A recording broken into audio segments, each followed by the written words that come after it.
Hello friends, Heidi here from Rain Country. God is good all the time. And today I'm going to be talking about an herb called self-heal or all-heal. Its Latin name being Prunella vulgaris. And I'll put it here in text so that you know how to spell it so you can look it up and do a little more research into it for yourself. Now, I don't have a lot of experience with this herb. I'm just compiling information because I did realize that I have actually had it coming up in my garden for the last couple of years, and especially this year since I'm giving my garden a rest and not intentionally trying to pull up a bunch of weeds. I got to looking at this again and I'm like, that's that herb I keep hearing people talk about. So I decided to do a little bit of research and have been experimenting with a little bit of it on my own, and I'll talk about that in a bit. So it's kind of late in the season, so what I picked here isn't, I'll be putting, of course, a lot of pictures I gathered from the internet, as well as a few pictures I took of my own. So I don't have a lot of purple flowers showing on them because most of them have been going to seed, but it grows to be about a foot tall and makes a ground cover. And so as you can see, it gets little purple flowers. Sometimes they can be in deeper shades of purple or more of a lavender, and sometimes even kind of a dark pink color. The color you have or you find may look a little bit different, but make sure you understand every aspect about the plant. One being that it is in the mint family. It does have a more square shaped stem to it, which you can tell by just feeling it, rolling it in your fingers. And that's some good indicators, but again, I'll be putting lots of photos so you can really check it out. Whenever I'm looking into an herb, this one of the things I do is I'll put in the name, and then I'll select images and look at everything and study everything.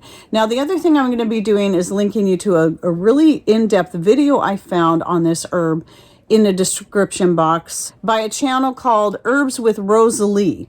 So I'll be putting that in there, and then also an article or two. I think I might have two articles I'm going to link to from other people that have written them that I found were really helpful and pretty thorough.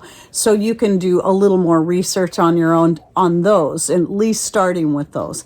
But anyway, the self-heal or all-heal is loaded with flavonoids, tannins, ursolic, rosmarinic.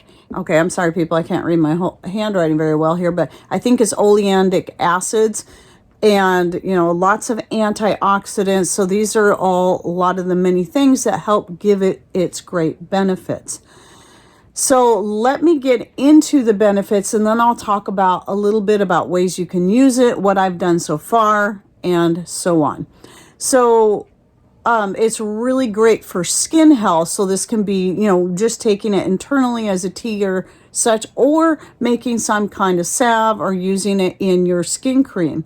Like I use a whole bunch of herbs in my skin cream. So the things it can help with are wound healing, acne, eczema, dermatitis, burns, and it has styptic properties, which means it can slow or stop bleeding.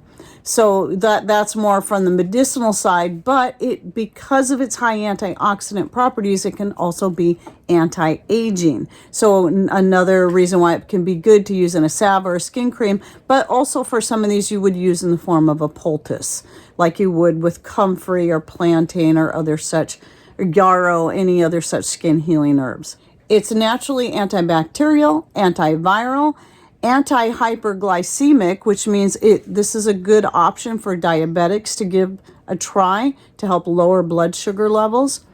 It is diuretic. It supports the immune system.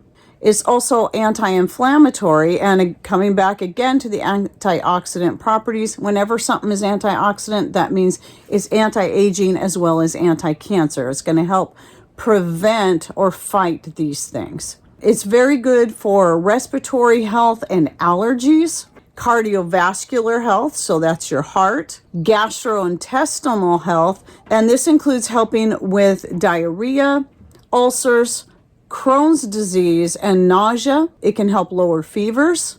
It's good for stress reduction, so in the form of aromatherapy. It can help with headaches, liver disease, cholesterol levels. It stimulates the lymphatic system.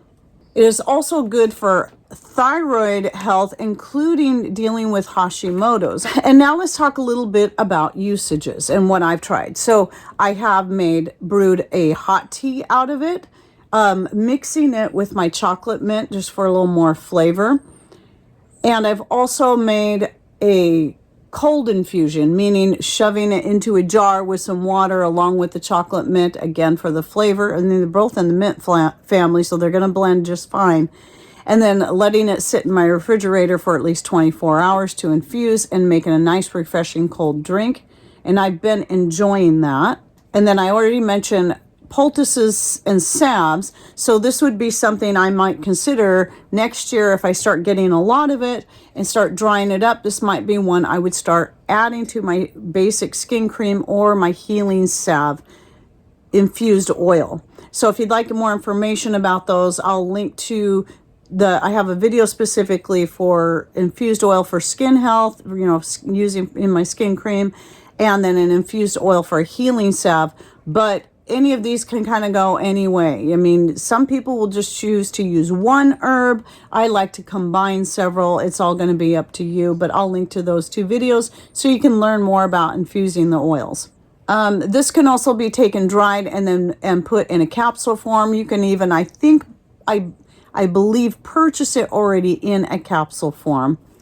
And I mentioned aromatherapy. Now, culinary uses would mean the leaves are commonly used as a vegetable added to soups, stews, gravies, any kind of dish, and the flowers as well. Now, though there are some minor lookalikes, they don't look that strongly alike like certain other things in the wild.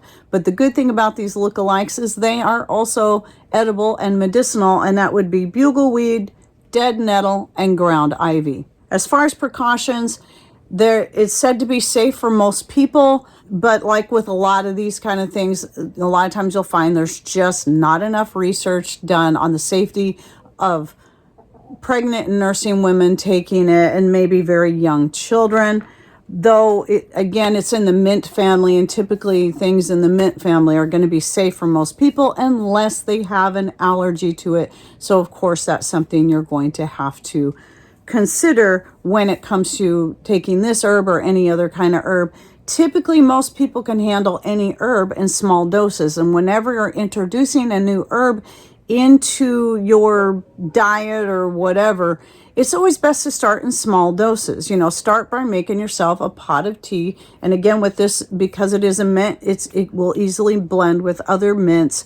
And chocolate mint is a great one, peppermint, mojito mint. I would even say it would blend well with lemon balm. And then just try that. Make a cup, see what you think. Just wait it out and see if you have any reactions to it. If you're not commonly allergic to much, you most likely don't have to worry about it, because I'm not allergic to much of anything, especially when it comes to herbs. I can't think of a single herb I'm allergic to. But some people are just going to be more sensitive to certain properties within an herb, be it the flavonoids or whatever type of acids are in there. And so there's also possibilities any one herb can cause some digestive distress. So you just got to pay attention to that, and always introduce things slowly, and then but never assume that just because something's called all heal or self heal, that drinking 10 gallons of it every day is going to help you and not hurt you. So everything should always be done in moderation, no matter what it is. Now, what I'd like is anyone who has used this, which I know many have, because this is one of the things that kind of clued me into looking more into this, is some of the natural healing testimonies I have read through the past year, however long I've been doing the natural healing testimonies, which I'll link to that playlist down below. A couple people at least have mentioned using it to help heal themselves or a family member of something. So what I would like is for people to share their own experience in the comments down below, so people watching this video can go read through the comments and learn even more than I would know, since I don't have a ton of experience with it, because I've only just started using it and incorporating it. And don't forget, depending on what platform you are on, you want to look for the word more or show more somewhere down here below the video screen, and click on that in order to open up the description box to find all the links I'll be putting there in. And thanks for watching. Take care. and God bless.